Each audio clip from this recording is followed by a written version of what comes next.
nights, truths on the run. Buried secrets were the ones who dig them up for fun. Headstones in the graveyard where stories reside. We bring back headlines, no place to hide. Try to cover it, but we'll find the trace. Shadows and whispers, no escape from this place. Headstones and headlines, where the truth collides. We'll expose the lies. There's nowhere to hide. From the dirt to the brick, we'll make it clear. True crime uncovered, it's why we're here. The headline tells a tale of deceit. From the grave to the page, the truth reads. Cold cases, long leads, nothing gets by. We turn the stones, leave no questions why. You can run, but we're hard on the trail. Every secret's revealed, no matter how still. Headstones and headlines, where the truth collides. We'll expose the lies. There's nowhere to hide. From the dirt to the brick, we'll make it clear. True crime uncovered, it's why we're here. In the dark of the night, we bring it to light. Every crime, every lie, every fight. No stone left unturned, no truth left unsaid. We write the headlines from the graves of the dead.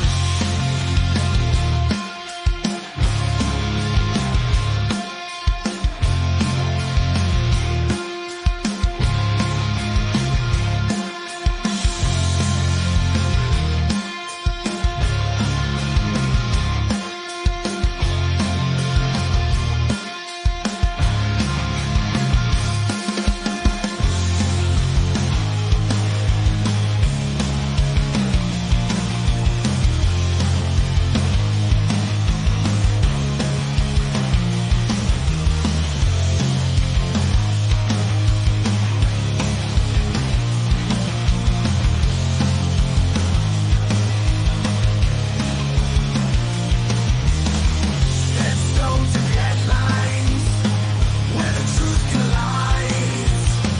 We'll expose the lies. There's nowhere to hide. From the dirt to the brick, we'll make it clear. True crime uncovered, it's why we're here. Headstones and headlines, where the stories remain.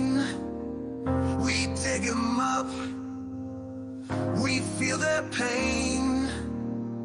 The truth is out, the case is closed, but our search for justice never slows. Hey everyone, happy Friday. I hope everyone had a good day. My day was a little stressful, a little emotional, but turns out everything was a-okay, which is always a good thing. So that is why I am here a little bit later than my usual time of 4:30 Eastern, because there's a lot going on today. A lot going on. Hey, Lunatic, how's it going? So this live shouldn't be too long, although I say that every time, but I definitely don't think this is going to be much more than an hour, because I don't have a whole lot of extra stories. I did find, just before I went live, the mom from Pontiac, Michigan, who had abandoned her 3 children for years, finally posted bond. So she is out free with conditions, of course. So I have a clip about that. And then I have a few videos related to the case in Wenatchee, Washington, where a dad took the lives of 3 of his daughters, actually all of his daughters, and he continues to be eluding law enforcement. However, law enforcement has released several new photos of Travis, and I will say that some of the photos, he looked much different than the photos they initially shared. So I'm hoping that they find him soon if he is still alive. I also have a clip of the mom, Whitney Decker, spoke out, and what she had to say actually really resonated with me. So I don't want to say too much because I want you to hear from her, and then we'll kind of talk about how we feel. And then some family friends also spoke to the media about this. So we have that, and then we have a final video is going to be about an elephant. So, hey, Cuddle, before you ask, Ruffles and Lipton's onion soup mix onion dip. You know, and that onion dip, I don't like onions at all. I loathe onions. But the Lipton's onion soup mix onion dip is really good. I actually don't mind it at all. So that sounds really good, actually, right now. All right, so we're going to get started. So the first clip is from today, actually. The mom in Michigan, actually, give me 1 second. There we go. You know what? Let me do that right now, lunatic, because I may forget about that. Let's see. Escaped zebra. Oh, here we go. 3 hours ago. Update. Share this instead. So it says escaped zebra named Ed spotted in Tennessee being tracked by a drone by sheriff's deputies. And this was 2:48 p.m. So this was actually like 4 hours ago. And this is from CBS News. So it says an escaped zebra named Ed has been spotted nearly a week after escaping its owners in Tennessee. Using a drone, Rutherford County Sheriff's deputies saw the zebra in a field near Christiana, about 40 miles southeast of Nashville. They continue to track the animal with the drone, the sheriff's office said. We don't want to scare the zebra, Sheriff's Corporal Sean White said. We need time to get him to calm down. Well, probably because he's so scared. Oh, is this... Oh, a video from the sheriff. Let's see. Can I make this bigger? Oh, there he is. Look at him. Poor guy. Oh, that was a quick video. He's got to be so scared. Let's see. I'll play that again.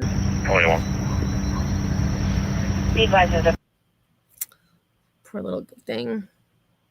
I know, he does. He's got to be exhausted. The zebra was originally brought to the property of the owners, Taylor and Laura Ford of Christiana, on Friday night. But on Saturday, the animal was seen running along a highway. It then escaped into a wooded area, the sheriff's office said. The Ford family originally named the zebra Zeke, but as the public weighed in during the search, they decided to use the name Ed. Through viral posts, news coverage, and thousands of messages, he became known as Ed the Zebra, and now he will be forever known as Ed, a symbol of joy, laughter, and unity, the Fords said in a statement. While Ed has caused some excitement online, some are critical of the situation. The zebra escape in Tennessee is an unfortunate and completely avoidable incident, said Angela Grimes, the CEO of Born Free USA, an animal advocacy nonprofit. Zebras are wild animals. They do not belong in backyards, kept as pets, or put on display for human entertainment. Grimes warned the escape could cause, quote, a state of severe stress for the zebra, which may result in increased harm to those who come in contact, including officials charged with trying to contain the zebra, end quote. The sheriff's office said it has requested help from a veterinarian in any attempt to capture the animal. I mean, it's a week today that this zebra escaped. And I had seen that the owners said that it was either cattle who had stomped the fence down, or it was a faulty fence or something. Like your cattle shouldn't be able to stomp down your fence or the enclosure. Just saying. Hey, Troll, thanks for being here. Hey, Sinner, thanks for being here. So that is an update on the zebra. Zebra is still free, but at least they have the zebra in sight, and hopefully they will be able to get the zebra back home uninjured. Oh, no, it's okay, Lunatic. I'm glad you brought up the zebra. Yeah. So going back to this story, this is the Pontiac mother accused of abandoning kids for years, released from jail on bond. Only on Local 4, the woman accused of leaving her own kids in a Pontiac home for years is finally out of custody after bonding out of jail with a few conditions. It's a story that gained national headlines. Kelly Bryant posted bond today as she faces several charges, including child abuse. Thanks for joining us at 11. I'm Ty Steele. I'm Kimberly Gill. On Valentine's Day, her 3 children, ages 15, 13, and 12, were found alone in a Pontiac home. Police. Wow, so that was only 4 months ago. It seems like it was longer than that.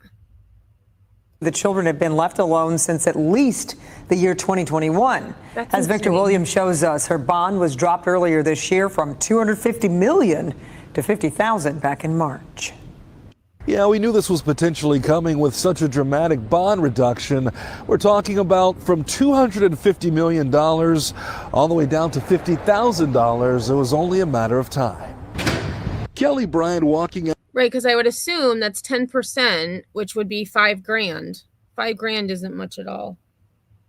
Well, I mean, relatively. Out of the Oakland County Jail, finally free after spending over 100 days behind bars for allegedly leaving her 15, 13, and 12-year-old kids at home for years in the worst of conditions. Oakland County prosecutor Karen McDonald talking about the severity of the situation when Brian was first charged. The children were afraid to come out of their hiding places and to speak with the police. Police had to repeatedly advise the children that they were there to help and they were safe.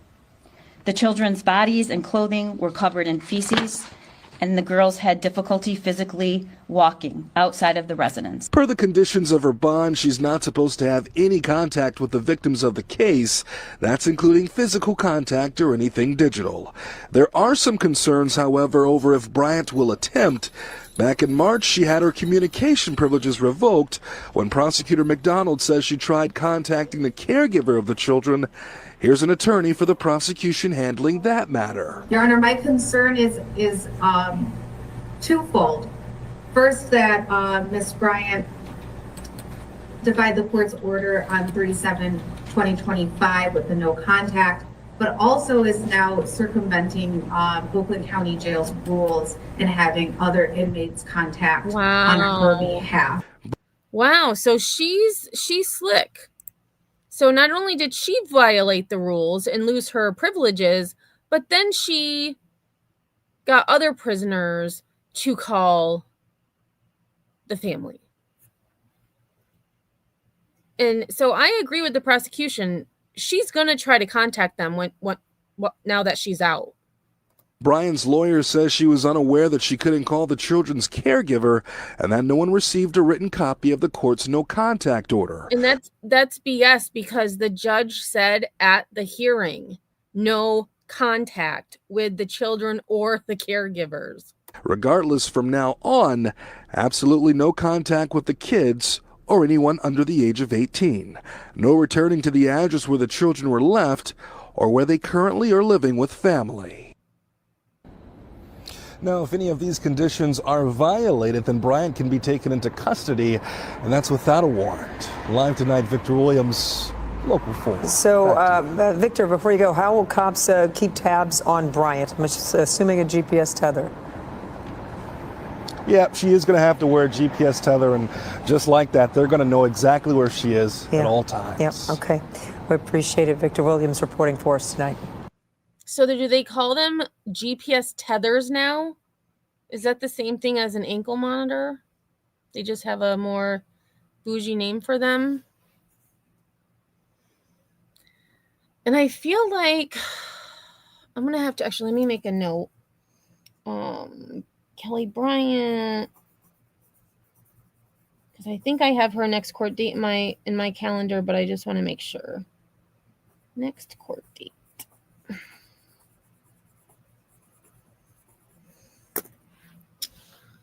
Alrighty, so we're going to move into Travis Decker, who is the dad who is being sought for 3 counts of murder and 3 counts of kidnapping. And so when I first did this on the story on Wednesday, law enforcement had shared images of Travis that actually those pictures even looked much different. And so now they have released images of him when he went to pick up the girls. So this is that Ring camera. And they also have him a few days prior walking into a store, which he looks to me much different than those initial photos that were released. And I don't think he's left that park or the campground where he was, but you never know. He could be anywhere. Let's take it to Washington State, where they just released new security camera video from police that they say shows the man now accused of murdering his 3 daughters over the weekend. This video taken just days before that happened. You see Travis Decker here. Oh, this was the kid's dad appearing to ring the doorbell. Police still have not found him now 3 days after the bodies of his daughters were discovered at a campsite near his abandoned truck. And tonight we're also hearing from the girl's mother, Whitney, through her lawyer, calling on the state's Amber Alert system to be reformed after the Washington State Patrol did not issue an alert in the hours after her ex-husband failed to return with her girls. Listen to what her attorney told our Seattle station. They did not see him as an immediate physical danger to his children, despite the fact that he had a well-established history of mental health issues. And had they had seen it that way, those children might still be alive. I want to bring in our Steve Patterson, who's been following this one. Tell us more about what police are saying about that decision to not put out that Amber Alert and the latest on the investigation into where Travis Decker is. Yeah, Hallie, first of all, big props to one of your producers, Ben Trachtenberg. Working with him, he reached out to the State Patrol. They sent us a pretty detailed response. I will summarize that. In sort of essence, they say these Amber Alerts, very specific federal guidelines set by the DOJ using a specific set of parameters. They don't push back against all of those parameters being met, but they do push back against a few of them. One of them, there must have been a reason for the person to have been believed to have been abducted. And because of the limited custodial rights of Decker at the time of the abduction or the believed abduction or the possible abduction, that they don't believe that that may have happened. Second is that a missing person must be known to be in danger. No indication, according to them, because, again, this is a person who had the kids, was a little late for visitation after having the kids, didn't necessarily indicate that there was an abduction that had taken place. So based on these guidelines, they did send us a statement saying, that they did trigger an endangered missing persons alert, but of course not the same as an Amber Alert. Here's her statement. It's on screen. It says, the state of Washington handled this incident no differently than any other state with the information they had available. But all of that said, nothing, no process, no set of standards can protect us from the evils and horrors. We will learn from this tragedy. They'll review it and they'll continue to follow along with the set of tragedies there. Meanwhile, this obviously is still well underway. Decker, 32 years old, believed to have had training, former military vet, believed to have known to have gone off grid several times. So this is a person that knows how to survive in the wilderness for elongated periods of time. They're looking by air, by land, of course, by drone. The investigation continues. Hallie? Steve Patterson, thank you very much for the update. Appreciate that. So I guess I do agree with the mom, because we had heard on Wednesday's live that the mom had said he hadn't done anything like this before. And that's why she was concerned. So if he had never brought them back late, always kept communication, I kind of agree, like, things might have to change, because if someone is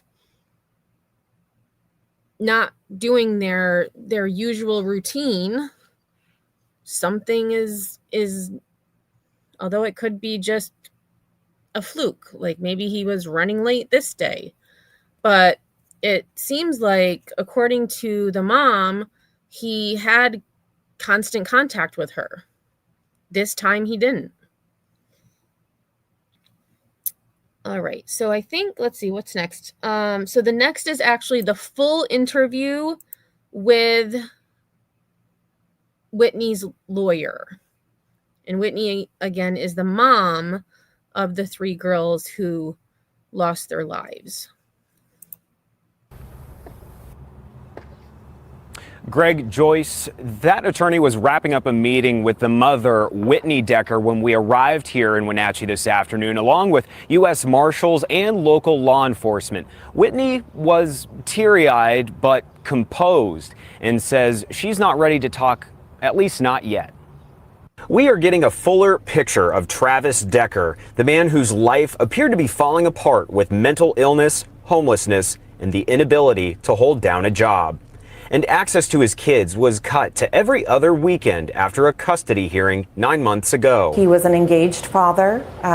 He did have some limitations on his parenting time due to his mental illness. The mother's attorney in the custody case says Travis became homeless a year and a half ago after leaving the Army as a Ranger. He left voluntarily, so I believe his discharge was honorable.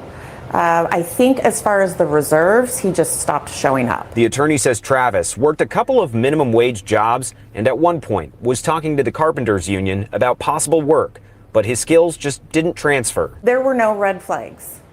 He was struggling with isolation. And records show Decker was diagnosed with a serious mental illness. The attorney says that was most likely related to his combat and that Decker tried and tried to get help, but there was too much red tape to get veteran services. And when I had heard that he had tried and tried to get help, he knew he needed help and wasn't able to because of too much red tape. That needs to change. Like, our veterans should not have to go through all of these loopholes and hula hoops to get help that they may need. she really feels that the system let her children down. It was the inadequacies in the services for our veterans that killed those children. That's it. The attorney and the mom are also raising concerns about the state's Amber Alert system. Law enforcement officials say they did not see Decker as an immediate danger to his own children, so no Amber Alert was sent out. And I have to disagree with them feeling that there was no immediate danger with his history of mental illness. And it had also been stated that he was not taking his meds. I feel like that is a huge concern. But I mean, you can't change it now.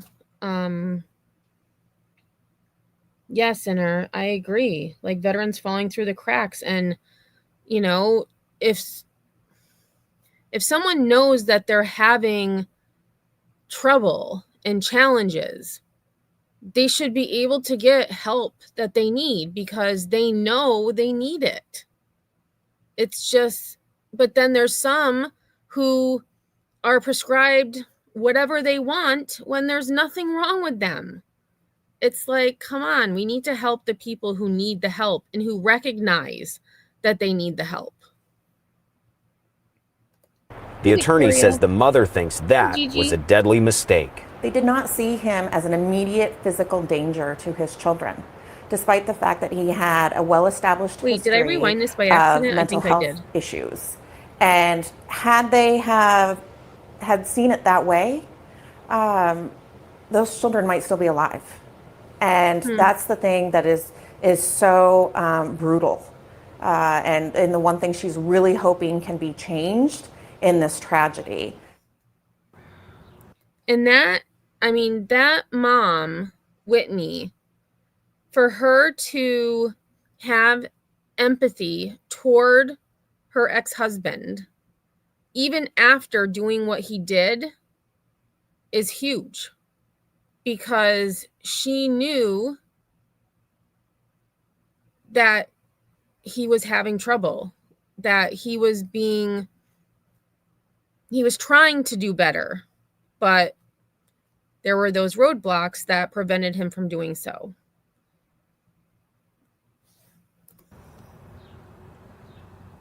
It appears Whitney has a lot of support around her tonight. Her mother was by her side this afternoon when we saw her, and that attorney told us that even Travis Decker's father has been talking to her by phone and is now flying in from the Midwest. Live in Wenatchee, Alex McClune, King 5 News. And that's weird, the way he said that. Like, she wouldn't have contact with his family because of what happened. I mean, maybe they were estranged in some way, but I don't know. It just made it seem like it was weird. Like, I don't know. Just the way the reporter said that was weird. So before we get to the next video, I do want to share the GoFundMe. Let's see. Share. Copy link. And we will take a look at that quick before we go to the next video. So let me over here. So that is the link for the GoFundMe for Whitney Decker, who is the mom of these 3 girls. I think when we had on Wednesday, I think the GoFundMe was just around 750,000. Maybe it was more than that, actually. Maybe it was almost 1 million. But it is now almost $1.1 million, and which is just incredible, the amount of support. And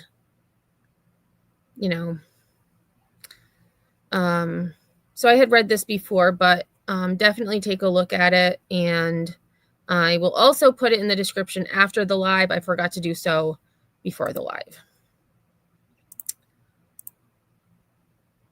Alrighty, so this next clip is, I have not watched this. I will say I have not watched this one. It's about 7 minutes. Family friends of the sisters speak out. And the title is Family Friends of the Murder. I don't want to say that. Family Friends of the Sisters thank community for support.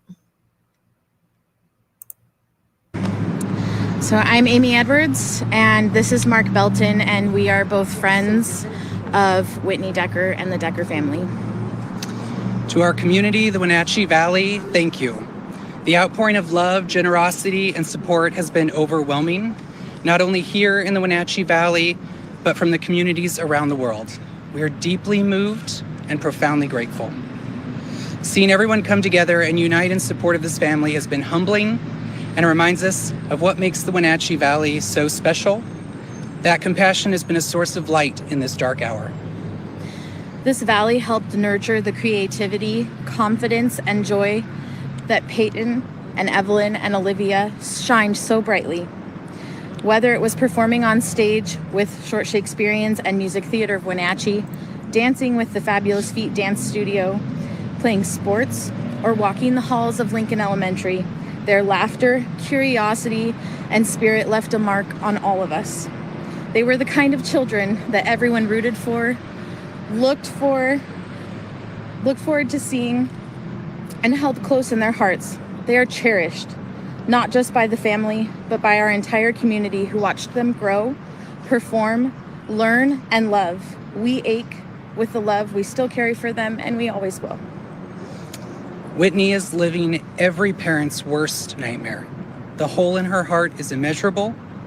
There are no words that can capture the weight of this loss. Right now, she's surrounded by friends, family, and neighbors doing everything they can to hold her up. To the media, we ask for grace at this time. Whitney is grieving the unimaginable. Should she not have to do so under a spotlight? Please allow her the space and privacy and compassion that she deserves. Your restraint is a true act of humanity, and we appreciate it. We are focused on fully cooperating with investigators so that Travis Decker is found, apprehended, and brought to justice. This case is ongoing, and all legal updates will come from law enforcement. The generosity we've seen from right here in the Wenatchee Valley and nationwide has not only brought comfort during this heartbreaking time, it also sparked some important conversations. We're talking about how we raise awareness and advocate for improvements to the Amber Alert system, and how we address and expand access to mental health resources for veterans, especially in the context of family and custody cases. While nothing can undo this tragedy, we're hopeful that these conversations will lead to change that honor Peyton, Olivia, and Evelyn's memory. We end with a message shared by mothers all across the world. When one mother cries, we all cry and hold her in our heart. Thank you for holding Whitney in your hearts now. Thank you. Is there anything that people watching can help in any way? So there is a group, and we ask that they look that up on Facebook, where they can see ways that they can support this movement. And we'll take no further questions. Thank you. Thank you all. If you are just tuning in, you just saw a press conference with Amy Edwards and Mark Belton. They are good friends of Whitney Decker and the Decker family, describing Whitney going through, quote, living every parent's worst nightmare right now with the death of their three daughters, Peyton, Evelyn, and Olivia. Tonight, the victim's family is giving new insight into Travis Decker's mental health struggles leading to the devastating discovery of his daughter's bodies. And Wenatchee police say they have new leads in their widespread search of rugged terrain. KOMO's Jackie Kent spoke with the family's attorney about how they're helping with this ongoing investigation. Jackie? And Mary, as this community of Wenatchee continues to mourn these three girls, I'm going to step aside so you can see this growing memorial. The attorney for their mother, Whitney Decker, tells me they don't know where Travis could be at this point, but that they are working with law enforcement to provide cell phone records and any information that could help police find him. And with that, as they were speaking, I was looking up for some updates, and this was from today at 3:13, so about 3 hours ago, from KIRO7. Google searches for how to move to Canada cited in Travis Decker federal case. So initially, it says a federal arrest warrant has been issued for Travis Caleb Decker, the man accused of kidnapping and unaliving his three young daughters near Leavenworth, Washington, after authorities say he fled the area and may be attempting to escape prosecution. According to a newly filed affidavit from U.S. Marshals Service Deputy Keegan Stanley, Decker is charged with unlawful flight to avoid prosecution. The charge comes in addition to existing state charges that include 3 counts of aggravated first-degree murder and 3 counts of first-degree kidnapping. So I thought that was interesting that there were searches how to move to Canada. And at the last law enforcement press conference, they had expressed how he had a 3-day head start on them. So it is possible, based on, this search that they were able to find, he may not even be in Washington anymore. And that's really sad. If you take a look at your screen, you'll see one new photo that police just released of Decker to show his distinct tattoos in hopes the public might be able to spot him. Wenatchee police tell us they've gathered new information, giving them more leads to follow up on. This after executing search warrants on electronic devices belonging to Decker. Attorney Ariana Cozart helped Whitney with her custody case for Peyton, Evelyn, and Olivia. She tells me a judge last September recommended Travis get a psychiatric evaluation and treatment, but that Travis needed an advocate and had no luck getting those services by himself. She believes that added to the former Army Ranger's known mental health problems, including PTSD and borderline personality disorder. Still, she says Whitney never questioned his ability to care for their kids. Lunatic, but Canada will send him back if they catch him, though. I would assume the U.S. would extradite him back. And with that,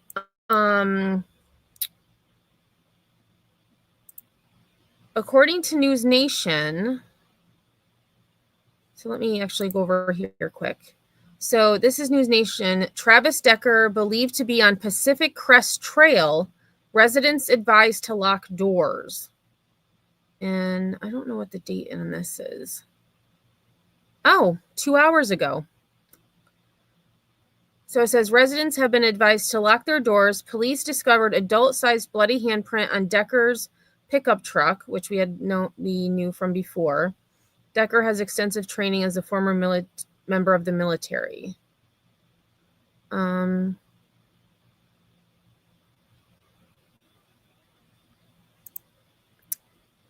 As the manhunt for Travis Decker moves into his fourth day, the intensity in apprehending him has intensified. Authorities believe Decker may be traveling along the Pacific Crest Trail.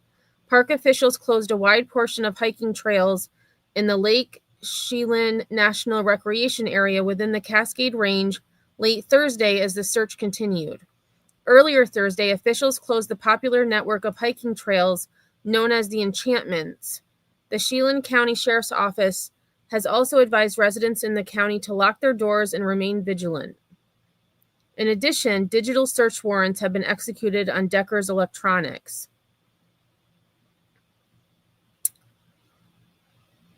So we knew about the bloody handprint, and law enforcement had said initial reports from the medical examiner believe that the girls died from asphyxiation. However, full autopsy reports have not been released. It says the three girls were allegedly found with their wrists zip-tied. What the heck? So that tells me that it wasn't, I don't know. I'm not a doctor. I'm not well-versed in mental health, but I could see if that just shows me that it was planned. I don't know, maybe if you're in psychosis, you would think, oh, let me zip tie their wrists. But in my opinion, I don't know if you would be sound of mind in order to do that. Maybe it's just me.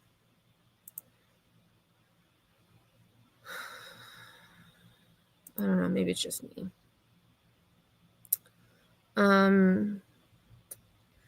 So it says Decker 32 was said to be homeless and a former member of the U.S. military with extensive training. He joined the U.S. Army in 2013 and transferred to the Washington National Guard in 2021. Decker was a full-time member of the National Guard until he reportedly switched to part-time around 2023 to 2024.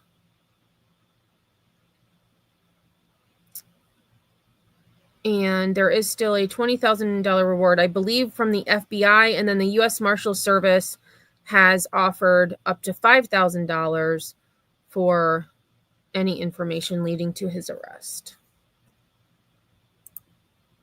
All right, let's get back to this one. Possibly, Gigi. no one believed that Travis was ever capable of this. He was a loving father. He did love those girls. His behavior really hadn't changed that much with Whitney. But when she started hearing after they all went missing, some of the red flags that were happening in other areas of his life, then I think she suspected the worst. She says Whitney believes the young girls may also have been saved had there been an Amber Alert issued Friday when they didn't return home from a visit with their dad, and hopes for statewide reform to change the qualifications for those alerts. At the time, State Patrol says there was no suspicion of an abduction. Back out here live, the outpouring of support continues for Whitney and the family, both at the memorial and through an online donation site that so far is nearing close to $900,000. I'll send it back to you. Jackie, have police narrowed down their search area tonight, or have they given any more specifics about possible new leads? No specifics at this point. Unfortunately, we know they continue their search on the ground and by air near Leavenworth, which is about 45 minutes from here. The past couple of nights, Mary, we were here when State Patrol and Wenatchee Police also held press conferences with their search updates. And tonight they say they're not planning to hold another one of those. So we continue to check in, and we'll let you know as soon as we learn anything more specific. Jackie, thank you. Authorities are telling visitors to avoid Icicle Creek, and the Chelan County Sheriff's Office is warning people who own property or live in remote areas of Chelan, Kittitas, King, Snohomish, and Okanagan counties to lock all their doors, including any sheds or outbuildings. Right now, several campgrounds and trailheads are closed as the manhunt continues, and we have a list of affected sites. Just go to comonews.com to see the comprehensive list of. Okay, and I am going to take a quick segue because I just saw an alert that the Arkansas escapee Grant Hardin has been captured. So we're going to kind of veer for a minute and then we'll go back. So he definitely was much thinner than the first picture that they had released of him. He definitely looks like the second one that they released. So here he is. Mr. Grant Hardin has been captured. Arkansas Department of Corrections prison escapee Grant Hardin has been recaptured. The Stone County Sheriff's Department made the announcement on its Facebook page as of Friday, June 6, 2025 at approximately 3:45 p.m. Escaped inmate Grant Hardin has been apprehended and the public is no longer in danger. Sources tell JRN he was found within 2 miles of the Calico Rock prison he escaped from. 2 miles. And there he is. There he is. Wow. A source who asked not to be identified told JRN Hardin had made a makeshift camp at the location where he was found.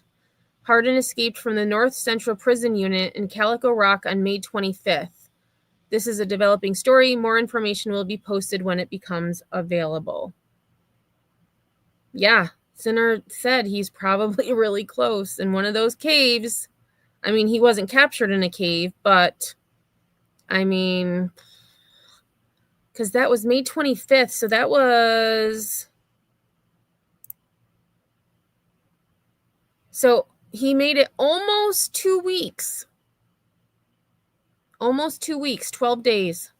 12 days he had his freedom. Well, I hope now they transfer him to a max security prison instead of a medium security. So good news on that front. Good news on that front. Agreed. Yeah. So Grant Hardin, no more. Okay, so the last clip I have is, I believe it was from just a few hours ago. Mother of slain sisters calls for more help for veterans as manhunt for father intensifies. And those girls were absolutely beautiful. Absolutely beautiful.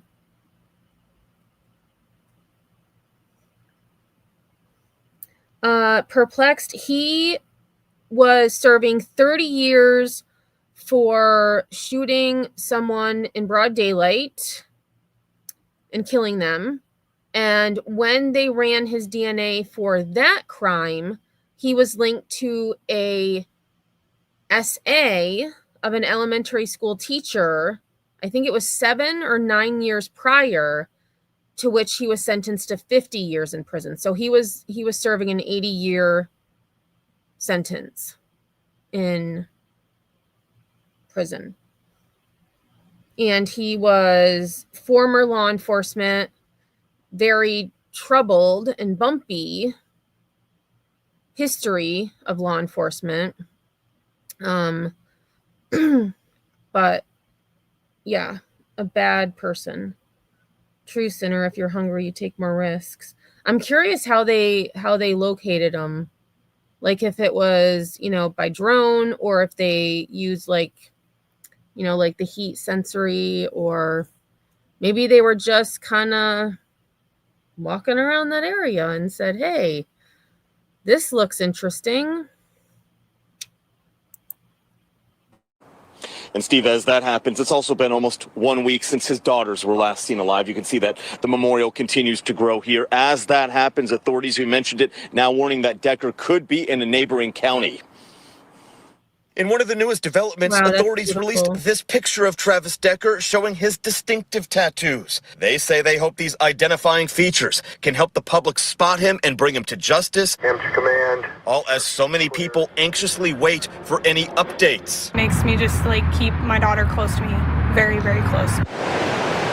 In a sign of Decker's experience at navigating the outdoors, authorities have asked people in rural areas of Chelan, King, Snohomish, Okanagan, and Kittitas counties to be on high alert for him. The message: lock the doors to any cabins and outbuildings and keep outdoor lights on throughout the night. You don't know what his next move's going to be, and so you gotta be cautious, and it's hard to be cautious when someone so experienced. Those precautions come as authorities also announced they believe Decker may be hiding out near the Pacific Crest Trail.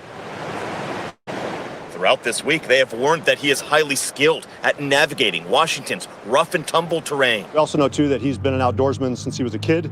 Talking with a parent, it seemed like this was something that he was attracted to, liked doing in his free time. Needless to say, if you see Decker, stay away from him and call 911 immediately.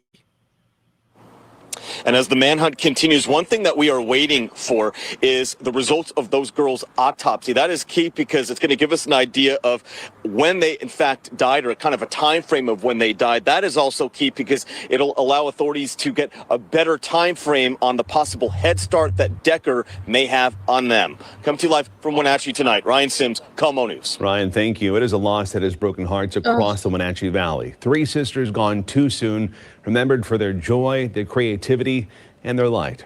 Como's Denise Whitaker shows us how this community is grieving. New video shared with us shows the fun these 3 sisters had together. Peyton, Evelyn, and Olivia, described by family members as shining brightly with creativity, confidence, and joy. There are no words that can capture the weight of this loss. We ache with the love we still carry for them, and we always will. Families of the Wenatchee Valley expressing their pain and sorrow with handwritten notes, stuffed animals, and tricolor hearts. This valley helped nurture the creativity, confidence, and joy that Peyton and Evelyn and Olivia shined so brightly. Family friends Amy Edwards and Mark Belton tell us the girl's mother, Whitney, is grieving the unimaginable with an immeasurable hole in her heart. Is there anything that people watching can do to help in any way? So there is a group, and we ask that they look that up on Facebook, where they can see ways that they can support this movement. For the moment, they say cards and donations will help Whitney as she helps investigators. But the greater conversation on preventing these tragedies continues, centered around immediately getting mental help to those in need. But Travis couldn't get those things.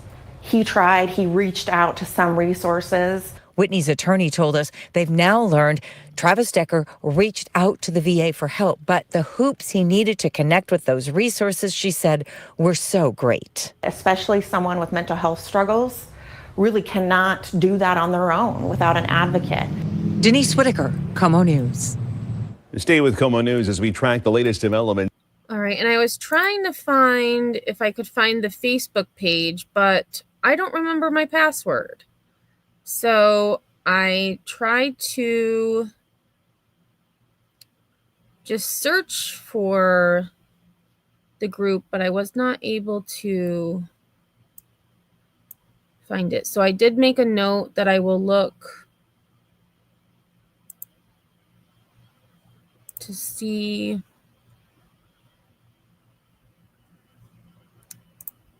if I can find it at a later time. I know, Gigi, it's so sad. All right, so I just wanted to see if there was anything else updated as of now.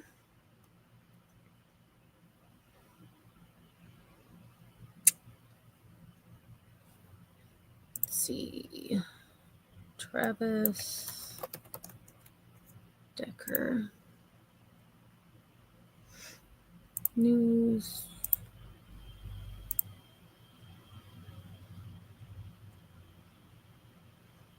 Alrighty, so no updates. The latest update was that he had searched how to move to Canada days before. Okay, so that I don't think that was in that one I had read. It says he searched how to move to Canada days before. Oh, they got it. This one's got a few different pictures of him. One second, let me share this.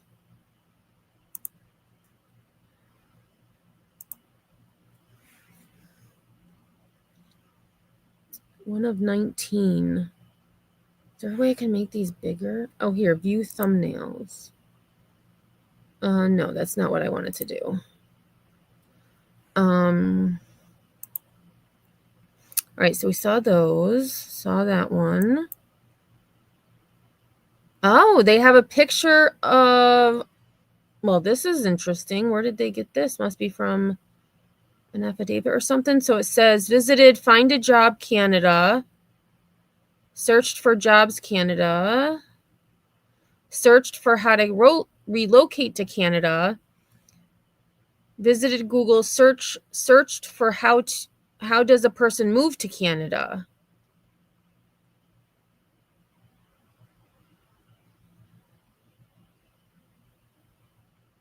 So in a way, it's almost like I don't know. I mean, some people don't believe in coincidences, but I mean, I feel like maybe he thought, hey, maybe I can find a job in Canada. Or was he thinking of taking the girls to Canada and something didn't go the way he wanted to? That's definitely interesting. Oh my gosh, they were precious. Oh, and those were in that clip we had just seen. Memorial. And as the one the man and woman were talking, the family friends, I couldn't help but think of all of their classmates. I don't know when school gets out in Washington State. I know a lot of schools have already let out for summer break. I still have just over 2 weeks left. But they're friends. Oh, what's this? Okay, a photo of the Pacific Crest Trail terminus at the border with Canada. There is no barrier or fence separating the U.S. and Canada on the trail. So anyone can you can just walk into Canada?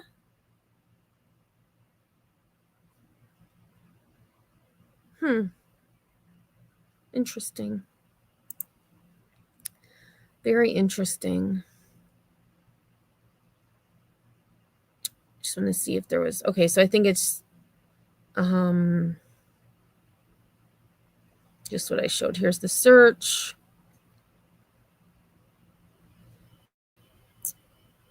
So it was the Monday before he took them. So it was on Monday. He picked them up on Friday.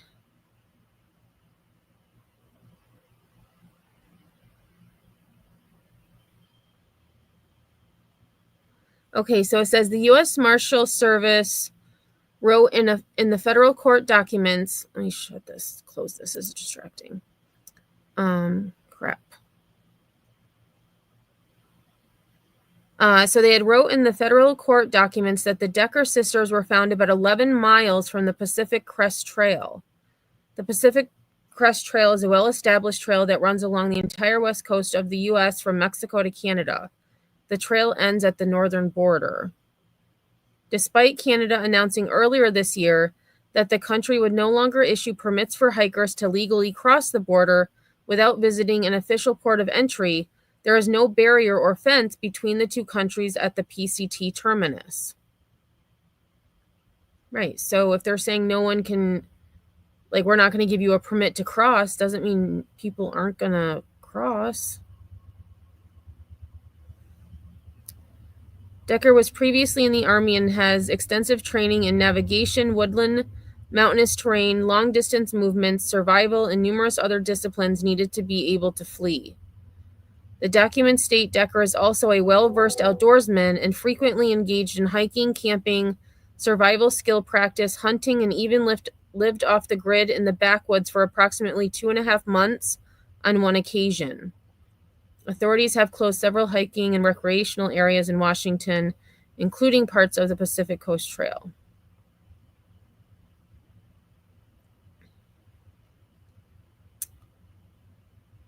U.S. Forest Service said anyone who violates the closure could face a $5,000 fine, up to 6 months in prison, or both. The fine for an organization violating the closure is $10,000. It says Decker was last seen wearing a light-colored shirt and dark shorts. It is unknown if he is currently armed, but officials said the public should consider him armed and dangerous. If you see him, do not attempt to contact or approach him. Anyone with information is asked to contact the Chelan County Sheriff's Office tip line at 509-667-6845 or the Okanogan County Sheriff's Office at 509-422-7232. Or you can submit a tip online. All right. I'll see you, Gerda. Have a good night. I have one last story, and I did see your question, Caudle. I will get to that at the end. So this last story I have for us is from Inside Edition. Please don't strike me, Inside Edition. I just thought this was really cute and interesting. It's about a minute long, and it's elephant decides to visit store for a snack. And I may be incorrect, but I believe they said this was in Thailand. So we'll take a look at this. And I just thought, this would be so cool. And the elephant just goes in the store, browses around. Here's a riddle. Where does an elephant go to eat when it's hungry? The answer? Wherever it wants. That's something a grocery store in Thailand recently learned. Watch as this giant elephant crowds in to do some shopping for itself. Employees could only look on as this absolute unit reportedly helped himself to 9 bags of sweet rice crackers, a sandwich, and some bananas. Oh, so he had some rice crackers, a banana, and a sandwich. Very well-rounded meal. The pachyderm typically resides at a nearby national park and is said to be a familiar sight to many locals. He's been known to visit people's homes in search of a bite to eat. But this is the first time he's been to the store. Judging by his successful haul, it may not be his last. There are an estimated 4,000 elephants living in the wild in Thailand. And as they lose their habitat to farming and other development, they're more likely to venture into areas occupied by humans. Like this store. After several minutes, rangers from the park were able to get him to leave. The elephant snack run came to the tune of about $25. But you tried getting him to pay. That is so cute. And, unfortunately, we are taking over a lot of animals' habitat, so they have to, do what they got to do. And sometimes they just end up where people are. Yeah, he was hungry. He needed a snack. I mean, hey, Green, he could have eaten a lot more, it seems like. I mean, it seems like everything was in the open, but he took some white rice crackers, a banana, and what did they say? A banana, rice crackers. Oh, and a sandwich. I wonder what kind of sandwich it was. Right? He can't even use the excuse he forgot his wallet. Right. So Cuddle, you had asked about if I think Karen Reed is innocent. I haven't followed that case. I watched some summaries with Emily Baker, but I don't really have any opinion. I will say that in the first trial, the way the evidence was collected was shoddy, and it would give me reasonable doubt that something was off, or I don't know. It's just, I think there would be reasonable doubt. That's my opinion. So after seeing the documentary, A Body in the Snow, I'm now following the trial. I have not heard of that documentary. A Body in the Snow. Is that about Karen Reed? I would assume. Yeah, I haven't followed her trial. Okay, I'll have to see. I'll have to check it out. Oh, okay. So it was about her. So Gigi says, I think she is, but agree reasonable doubt. Laura says she's 100% innocent. So it is. It's kind of, but I didn't watch the whole trial, so I can't say with certainty. I just know that evidence collection, I mean, they should have done a better job.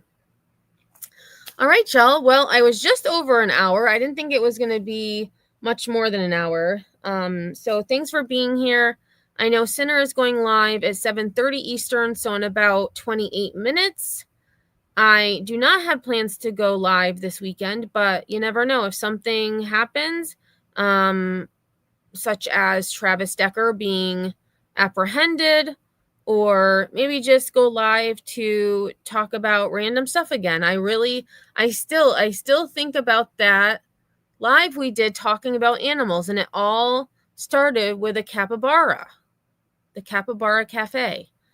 Oh, speaking of capybara, before I go, hold one moment, because YouTube is listening, obviously, and a short came across my feed the other day of a capybara making noises, and it was the cutest thing ever. So let me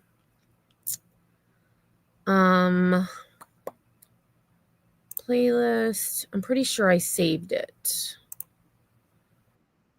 Nope. Pause. YouTube. Pause, please.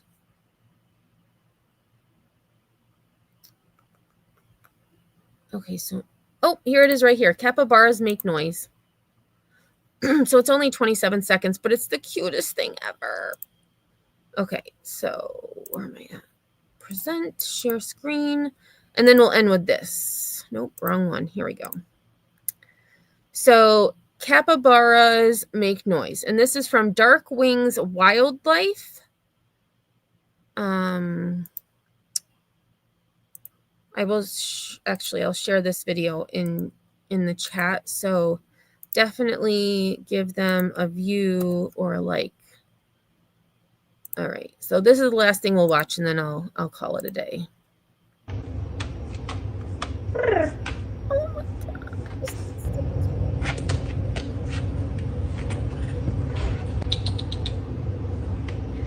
Oh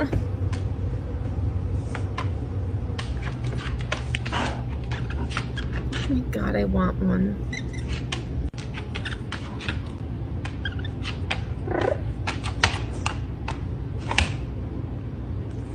They trill like cats. Okay, we'll watch that again. Few people know exactly what it... Stop it. Stop it. This... All right. Here we go. We'll watch it once more.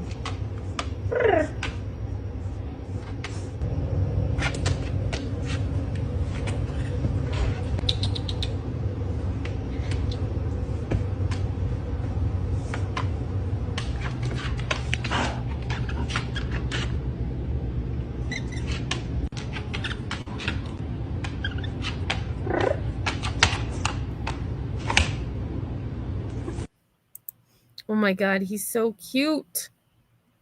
He's so cute. No, stop it. Few people know exactly. Stop it. Stop showing the stories that I want to cover. All right. So, oh wait, I wanted to get the actual page link too. Pause. So it's called Dark Wings Wildlife.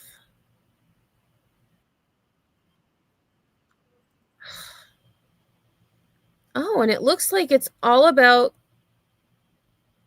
Oh, wait. All right, I'm going to show this because this actually looks cool. I know it's a tangent, but we might have to talk about this site on my next live. So it's Dark Wings Wildlife, and they have... So it says we run a small ambassador animal program in Florida dedicated to educating the public about misunderstood species. Our goal is to eventually develop a self-sustaining organization to continue to educate the public about these awesome animals. Once we have an established education program, we can begin taking in non-releasable native wildlife. They also have a TikTok. So lots of videos about capybaras. We have some kind of bird. Looks like a lot of capybara videos. So there we go. I am going to actually subscribe to them right now and hopefully get some notifications. So we might have to talk about them later. All right, y'all. Well, I am out of here. Sinner is live in about 23 minutes. Be sure to have your notifications on because you never know when I will go live next.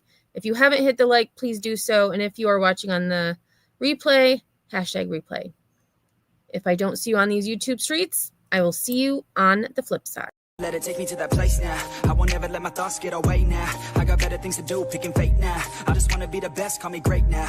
I don't know if I'm okay or insane now. I remember better days on the playground, hoping I can find my way even when I'm feeling down. I fight, even when I don't know what is right. I'ma pick a side and I'ma take pride. I will decide my fate and I will never let them tell me who I am. If you try to shake me, I'll be damned. Planet on the ground is where I stand. Never give up, that was always the plan. It's so cold outside. I'm alone, I'm alright. It's so cold outside. I'm alone.